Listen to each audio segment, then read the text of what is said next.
Welcome to Midnight Mysteries. If you feel like listening to a horror story, you're in the right place.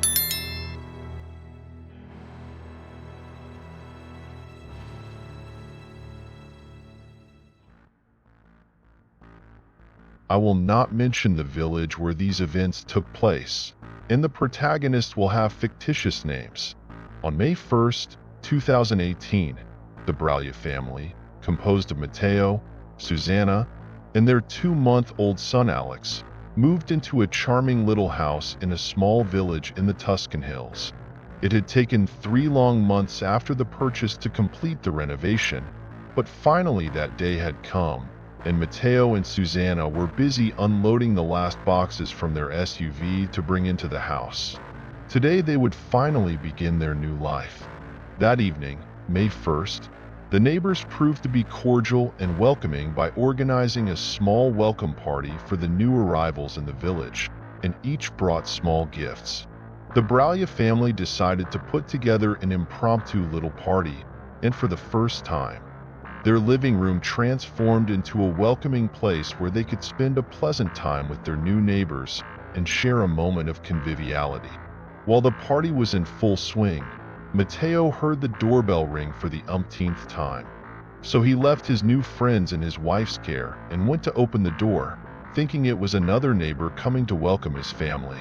However, when he opened the door, he found himself facing an old man with a shabby and, to say the least, unsettling appearance. The few seconds in which their eyes met seemed to last an eternity, and neither spoke until, in a manner quite contrary to what his physical strength appeared to be, the old man forcefully took Matteo's right hand, placed something in it, and closed it again as if to conceal what he had given him. Matteo, decidedly disoriented by these oddities, opened his hand and found himself looking at a small pendant that seemed to be silver, shaped in a strange form that he could not immediately recognize. Turning it over carefully in his palm, he realized it was a hunting dog, slender. It could have been a greyhound. Then, in a decidedly less friendly tone than the other neighbors and with a serious demeanor, the old man finally decided to speak and muttered something about a curse that afflicts the village every 60 years, specifically on Friday the 17th of May. He added that the following year would be exactly the 60th anniversary of the last fateful occurrence. Matteo, decidedly skeptical and almost annoyed by the words and attitude of that man, took it for what it seemed to be, a clear demonstration of the madness of that poor old man. But the man's grave and serious expression deeply struck him and left him disturbed for the rest of the evening. Matteo invited the old man to come in, but he refused and once again urged him to reflect on what he had just said as he walked away with his cane. Back in the house, Matteo placed the silver pendant in the bowl at the entrance and returned to the festivities with the new neighbors. A little over a year passed, and the Bralya family was fully integrated into that new reality, and everything was going well. Matteo had completely forgotten the words that the old, somewhat crazy man had told him a little over a year before.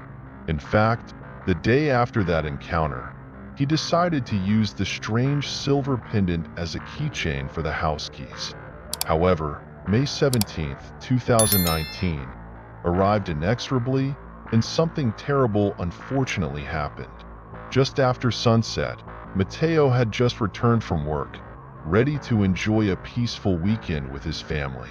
While he was in the kitchen with Susanna, organizing the next 2 days, he was disturbed by a strange commotion coming from outside the house. He decided to step out onto the patio to understand what was causing so much noise. The lights of the houses along the street were all off, but he continued to hear strange noises. They sounded like howls accompanied by growls and the sound of objects breaking. They were loud and piercing, as if there were animals around the village fighting and struggling with each other. Then he heard a woman's desperate scream and worried. He decided to go back inside, but as he was closing the door, he heard a famished growl behind him. Terrified, he turned around and found himself face to face with a mastiff foaming at the mouth. Just behind that dog was Elena, his neighbor across the street. But what the hell was happening? She was crumpling on herself, holding her head tightly. She was transforming into something. At that point, having focused on what was happening even though it seemed absurd, Matteo rushed back into the house, and through the side window of the front door, he saw with horror Elena transforming into a dog similar to the one that had growled at him. In a short time, perhaps 4 or 5 minutes, many others arrived, all different breeds. Damn. Their friends and neighbors had turned into rabid dogs. Maybe the whole village had transformed. The family took refuge inside, barricading themselves in. Matteo tried to stay calm and organize a defense, while Susanna, incredulous, tried to protect Alex. They used furniture to block the entrances and tried to make the house as safe as possible while the situation outside deteriorated. The dogs tried to force their way in, attacking the doors and windows with ferocity. Unfortunately, while the Braglia family was barricaded inside, completely terrified, one of these dogs managed to break a window, and in the chaos that ensued, it bit little Alex before fleeing along with the others waiting outside. At that point, silence fell over the village again, as if nothing had ever happened. In a few minutes, the howls, growls, and all that racket disappeared like a tornado moving away on the horizon. Gripped by fear and the need to care for Alex, the Braglia family tried to treat the little one with what they had at home, waiting for the first light of dawn to rush to the nearest hospital. Driving quickly, they couldn't help but notice that the village life had returned exactly to what it was the day before, with no trace of the previous day's madness. The neighbors greeted them enthusiastically when they saw their SUV speeding by, much to Matteo's disbelief, who at that moment only wanted to flee from that absurd place. There were even some people who seemed to be going to work regularly, and just as regularly, shops, bars, and everything one would expect on a typical Saturday morning were open. Upon arriving at the hospital, they found nothing abnormal. Little Alex was cared for, treated, and returned to his very worried parents, who were told it was nothing serious, just a scratch that would heal in a few days. The Braglia family then returned home to figure out together what their next steps would be. Matteo and Susanna sank into the couch, still incredulous and frightened.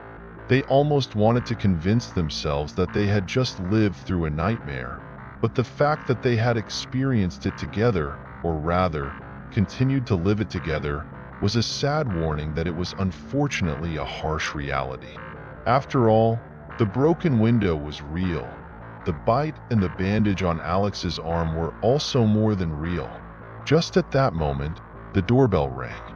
Matteo, with a baseball bat in hand, approached the door, urging whoever was on the other side to go away and leave them in peace.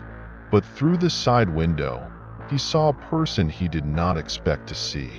He flung the door open and found himself facing that old man who, just a year before, had given him the pendant with the strange greyhound on the very day they had arrived in the village. In a fit of anger, he pushed him inside and pinned him against the wall, pointing at his son and demanding answers. The old man, with a sad and resigned expression, said to him, "I tried to warn you. From today," pointing in turn at little Alex, "the Greyhound's curse will also be on this family."